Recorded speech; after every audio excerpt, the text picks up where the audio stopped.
যেহেতু এখানে একটি বাণিজ্যিক কেন্দ্র, অনেকেই আমার বন্ধু বা আত্মীয় পরিচয়ে কোন অবৈধ সুযোগ নেওয়ার চেষ্টা করতে পারে। আমি ঘোষণা দিয়ে গেলাম, আমি জনগণের আমার কোন আত্মীয়কে আমি আজকে থেকে আর চিনি না। কোন আত্মীয় যদি আমার আত্মীয় পরিচয় কোন অবৈধ বায়াস সুবিধা দেওয়ার চেষ্টা করে, দয়া করে তার মুখে বলবেন যে এমপি সাহেব ঘোষণা দিয়ে গেছে তার কোনো আত্মীয় নাই। আমার কোনো আত্মীয় নাই, আমার কোনো দলীয় লোক নাই। আমি দেখবো কে সৎ, কে যোগ্যতা সম্পন্ন, কে জনগণের জন্য কাজ করছে। যদি আমার দলের লোক অসৎ কাজ করে, সে আমার দলের লোক না। যদি আমার আত্মীয় অনৈতিক কাজ করে, সে আমার আত্মীয় না। শুধুমাত্র সৎ, যোগ্য এবং যারা জনগণের জন্য কাজ করবে তাদেরকে নিয়ে আমরা পথ চলবো। আমরা আছি ইনশাআল্লাহ।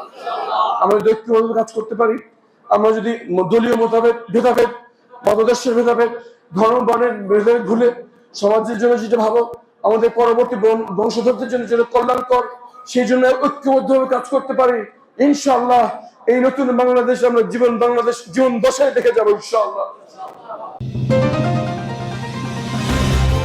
চ্যানেল বি+, নতুন সূর্যোদয়, নতুন বাংলাদেশ।